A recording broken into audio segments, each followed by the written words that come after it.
बच्चों, इस वीडियो में हम लोग सॉल्व करेंगे एनसीईआरटी के एक्सरसाइज 9.3 का question number 14 for each of the differential equation in question 11 to 14। देखिए, क्वेश्चन ये है कि 11 से लगाए 14 तक में आपको कुछ डिफरेंशियल इक्वेशन दिए गए हैं। Find a particular solution satisfying the given condition. आपको फाइंड करना है पर्टिकुलर सॉल्यूशन। देखिए, डिफरेंशियल इक्वेशन दिया जाएगा तो यहाँ पर आप देख रहे हैं dy/dx जो बता रहा है कि ये डिफरेंशियल इक्वेशन है, क्योंकि यहाँ पर एक डिफरेंशियल कोफिशिएंट है। बस यही है, dy/dx equal to y tan x। उसके बाद आपसे कहा जा रहा है पर्टिकुलर सॉल्यूशन फाइंड करो। तो देखिए, किसी डिफरेंशियल इक्वेशन को सॉल्व करने का मतलब होता है dy और dx को एलिमिनेट करना। dy और dx को एलिमिनेट करना। अब ये पर्टिकुलर सॉल्यूशन का क्या मतलब है वो अभी बता रहे हैं। बस सॉल्यूशन का मतलब है कि dy/dx को गायब कीजिए। तो उसके लिए dy आपको रखना है एक साइड में, dx रखना है दूसरे साइड में। सारा y वाला कर देना है dy के पास, तो y को इधर ट्रांसफर कर दीजिए, और सारा x वाला रखना है dx के पास। जब ऐसा हो जाए तो आपको दोनों साइड का कर देना है इंटीग्रेशन। जब सारे x वाले dx के पास हो जाएं और सारे y वाले dy के पास हो जाएं, तब आपको कर देना है दोनों साइड का इंटीग्रेशन। 1/x का इंटीग्रेशन होता है log x, तो 1/y का होगा log y। लॉग के साथ कुछ लिखिए तो मॉड में लिखिए, क्योंकि लॉग के साथ कभी निगेटिव नंबर नहीं होता।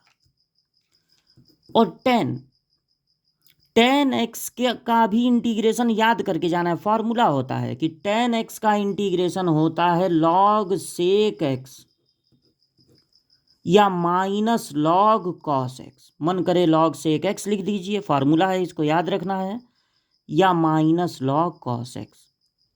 अब इंटीग्रेशन तो हो गया, तो इधर या इधर एक कांस्टेंट ऐड कर देना है c।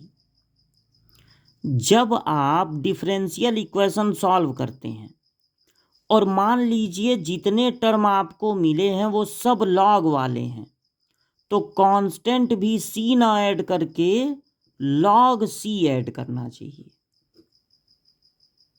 जब सारे के सारे टर्म लॉग वाले मिले हैं तो जो कांस्टेंट ऐड कीजिए वो भी c ना ऐड करके log c ऐड करना चाहिए।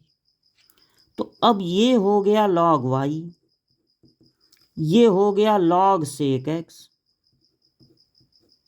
और दो लॉग के बीच में माइनस है तो इनका मल्टीप्लाई हो जाएगा। दो लॉग के बीच में अगर प्लस है तो नंबर्स का मल्टीप्लाई हो जाएगा, यानी ये हो जाएगा, इसको काट दे रहे हैं, log c और इसका मल्टीप्लाई हो जाएगा c sec x। दोनों साइड में लॉग हैं, हट जाएंगे, तो y इक्वल टू बचेगा c sec x। अब मॉड लगाने की जरूरत नहीं है क्योंकि लॉग अब हट चुका है। ये जो आप पाए हैं dy और dx को एलिमिनेट करके, इसे कहेंगे जनरल सॉल्यूशन।